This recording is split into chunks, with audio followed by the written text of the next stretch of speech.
Senhor, mostra-nos o caminho.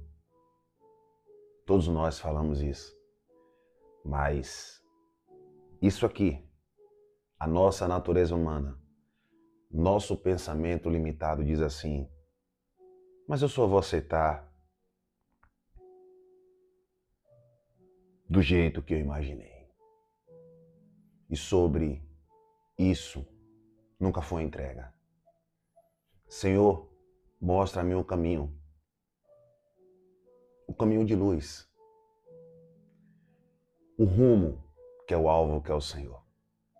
E quando nós dizemos tudo é incrível, eis-me aqui, Ele nos entrega Eclesiastes 3:1. No domingo estava em reunião com os irmãos e a ministração foi sobre o tempo de Deus, através do nosso irmão Giovanni. Uma ministração forte, de dentro para fora. E com essa ministração, ontem eu já tinha separado a nossa reflexão inicial, que seria prumo, equilíbrio e rumo, que é o alvo. E eu extraí alguns pontos para corroborar com vocês. Alguns que vão assistir aqui estavam lá na reunião, mas muitos não. E Eclesiastes 1:3, né? Aí eu fiquei com essa frase: Senhor, mostra-nos o caminho, mas eu vou aceitar só do jeito que eu imaginei. Nós somos assim, né? Deus diz a Jonas: Jonas, é por aqui. O que foi que Jonas fez? Jonas desvia o caminho. E há uma tempestade quando ele adentra no navio. E o problema da tempestade dentro do navio, quem era? Era os que estavam ali? Ou o tempo? Não. O problema da tempestade era Jonas. Às vezes nossas escolhas, nossa falta de atenção, nossa intempestividade, ser intempestivo, ter pensamento acelerado, ansioso, né? É a doença do século. Ansiedade, depressão, queremos tudo do nosso jeito.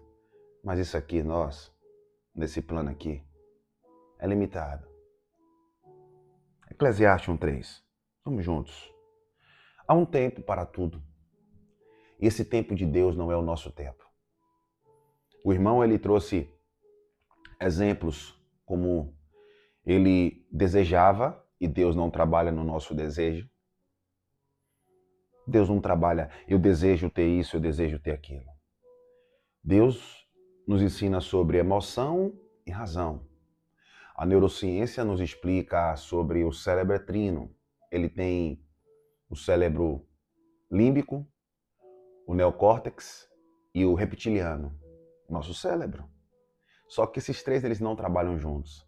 Jeremias 17:9, pela boca do profeta, diz que enganoso é o coração alinha a mente, mais perverso do que todas as coisas que um conhecerá.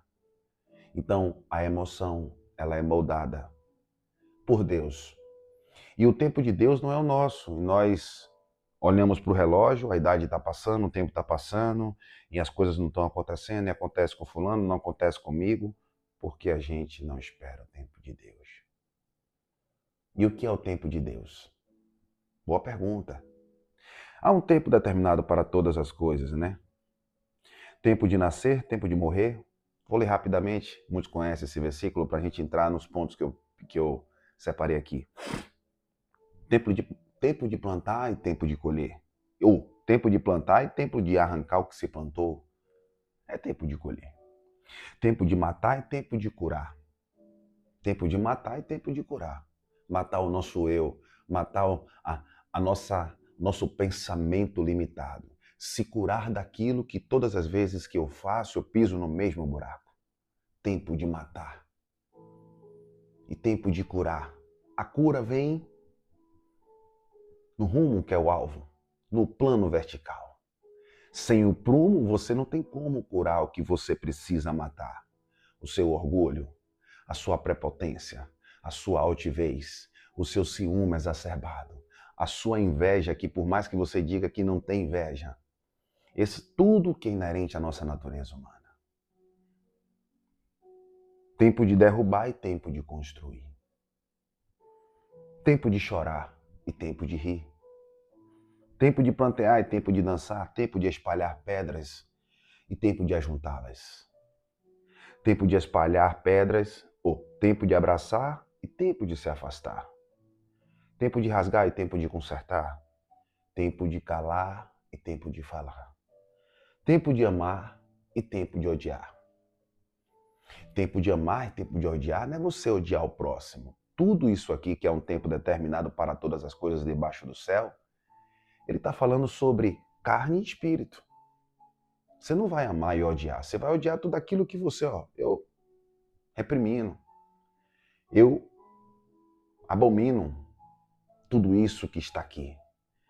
Odiar esse jeito meu, essas situações que eu vejo que eu estou batendo na mesma tecla e eu quero o tempo de Deus, mas eu não estou sabendo administrar. E aí aqui eu separei alguns pontos, né, que às vezes nós pedimos, nos aproximamos, queremos a presença de Deus, queremos decidir do nosso jeito. A crise sanitária nos ensinou que não era do nosso jeito. Então, Eclesiastes, quando Salomão traz isso aqui, ele nos lembra que tudo tem um tempo. Perfeito. Não é um lugar comum de resignação, mas uma chamada à sabedoria, a reconhecer ritmos e estações. Tudo tem uma estação. Eu era uma criança, um jovem, um adolescente, hoje eu sou um homem formado. Tem uma estação.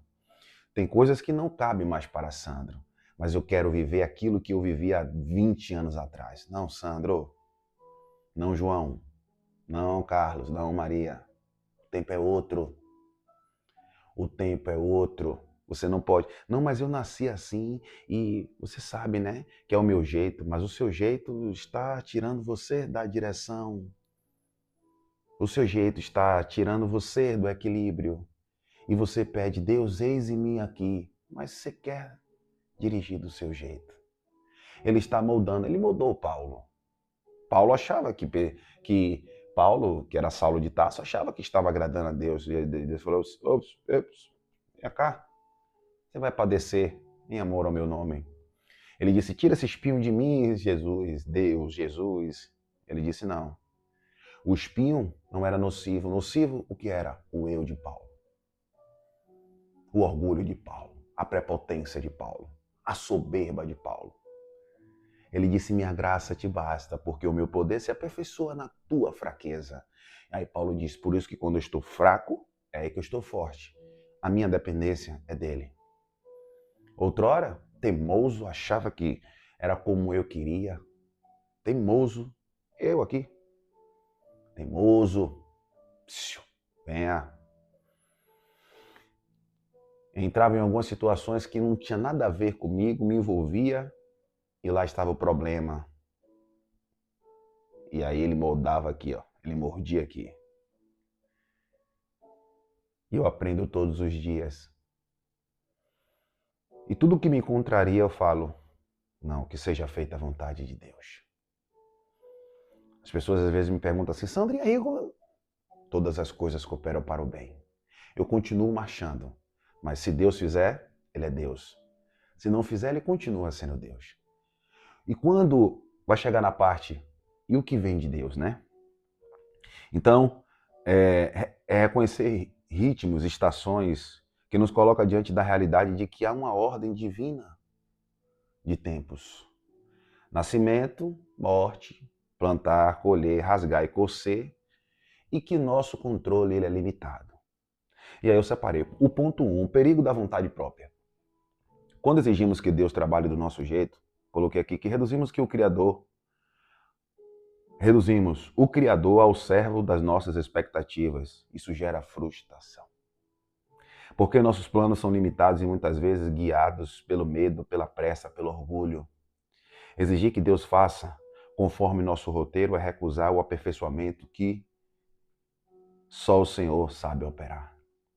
Pensa em quantas bênçãos foram perdidas porque não suportamos o processo. Porque queríamos a colheita antes do tempo de semear. E às vezes na nossa agonia, Tessalonicenses 2:11, o que é que acontece ali? Ele envia a operação do erro para aqueles para aqueles que não acreditaram na verdade, que é no tempo dele, vai viver a mentira. De tanto você querer isso, não é isso, de tanto você querer isso. E aí dizem, né? Entra na parte de relacionamento. Deus me dá um varão, me dá uma varoa. Mas calma, eu não lhe dou varão, não lhe dou varoa. Eu abençoo aquilo que você escolhe. O que começa errado vai terminar errado. Ah, mas é ele. Não, o que começa errado vai terminar errado. Não imprima os seus gostos, a maneira que você quer agir no outro. Nem o outro faça isso com você. Um ao outro. Como andarão dois juntos se não houver acordo? E aí vem o trabalho. Não, mas eu quero. Você não tem sustentabilidade para viver como o outro vivia. O meu tempo não é o seu tempo, você precisa se sustentar. Não, tome-lhe financeiro. E aí vem Marcos 8:36. Que proveito tem um homem ganhar o mundo e perder a alma? Ganhar o mundo e perder a alma não é perder a alma de Deus, que dizem que a alma, as emoções. Porque aí sai do ter pro ser. Ele eu quero, e às vezes quer provar pro outro, e aí quer medir a vida com o outro, e aí tá perdendo. A alma tá perdida. Não tem tempo com os filhos, não tem tempo com a família que é a sua família, né? Que é a sua segunda família. Não tem tempo com a esposa não tem tempo porque tem que trabalhar. Não é que você não vai trabalhar, mas você ganhou o mundo sem ter a sustentabilidade do tempo de Deus para você saber administrar aquilo que chegou na sua vida. E aí vem, né? O ponto 2, o caráter forjado, que é o que eu já estou falando. Deus usa as estações para moldar nosso caráter. Há tempos de provação que fortalecem a fé, tempos de espera que purificam as motivações, tempos de perda que nos desapegam do que era apenas aparência. Aceitar o tempo de Deus é abrir mão de atalhos e reconhecer que o fruto mais precioso é a metanoia, transformação. Não apenas resolução imediata. O valor do processo está em quem nos tornamos enquanto esperamos. E aí eu quero colocar aqui sinais para identificar o que é o tempo de Deus. Como saber agir se é o tempo de Deus ou esperar? Que pergunta, né? Todos nós. E qual é o tempo de Deus, meu irmão? Paz interior. Que afirma a direção, portas que se abrem claramente.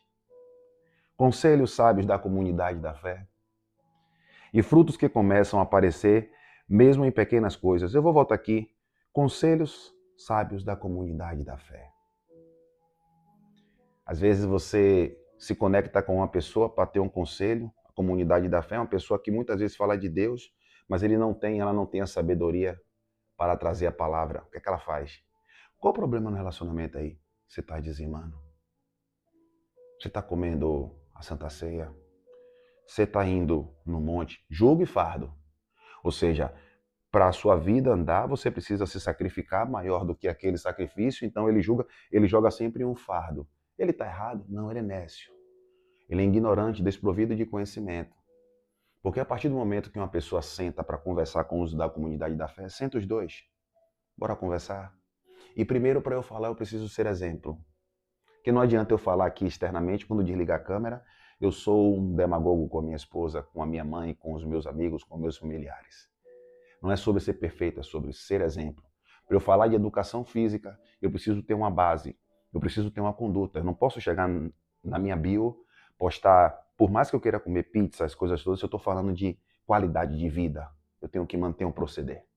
Se eu sou um cantor, eu tenho que manter um proceder no meu Instagram para que as pessoas visualizem eu como exemplo e eu dando exemplo fora da visão de cada um de vocês. Então, sábios da comunidade da fé, frutos que começam a aparecer mesmo em pequenas coisas, quando não há confirmação. A prudência e a oração contínua são os melhores do que decisões precipitadas pelo desejo urgente. Deus não trabalha no desejo, meu amigo. O processo de Deus é moldando, não é maltratando. Que alguns aí falam que maltrata. Não, não é sacrificando, é moldando. Eu estou sendo moldado. Na crise sanitária, todos nós fomos moldados. Dormíamos e não sabíamos que que íamos acordar. Tivemos que desenvolver algo para a gente trazer o pão para dentro de casa. E nós fomos moldados. Não é que somos melhores do que aqueles que foram, mas estamos aqui pela oportunidade de Deus. Não é agredindo aquele que perdeu o seu familiar, certo? Agredindo aqui. Mas aprendemos muito e aprendemos muito com aquele processo, mas muitos deixaram passar e não aprenderam e ficaram piores do que eram. E a aplicação de hoje, examine que pedido você quer, você quer forçar ao seu modo. Examine. Em que área da sua vida você diz, eu aceito do meu jeito que eu imaginei? Traga isso a Deus com honestidade. Submeta seu plano à palavra pela sensibilidade ao Espírito e esteja disposto a abandonar sua versão se for preciso. Lembre-se, recusar o tempo de Deus pode nos conduzir ao vazio. Render-se ao tempo dele nos conduz à plenitude. Pai, reconhecemos que tudo tem o seu tempo, Pai. Perdoa-nos por querer sempre controlar o teu agir. E por rejeitar o processo que nos molda, dá-nos a humildade para aceitar o teu tempo, coragem para obedecer e paciência para esperar. Transforma nossos planos conforme a tua vontade. Concede-nos a paz enquanto aguardamos. Guia-nos para agir quando for o tempo e a descansar quando for a hora de esperar. Tudo é incrível. Eclesiastes 3:1. Tudo é incrível. E tudo é incrível para a nossa seleção, que ontem venceu mais uma. Vamos que domingo tem mais. Um lindo dia para todos vocês. Há um tempo determinado para todas as coisas debaixo do céu. Isso não deixa de ser prumo e rumo.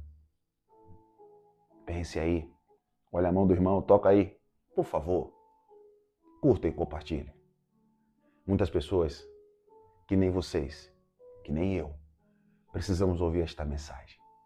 E que essa mensagem, na vontade de Deus, não é na vontade do irmão Sandro, ecoa pelos 4 cantos desse mundo. Vamos juntos. Precisamos evoluir. Até amanhã. Tudo incrível. Graça e paz.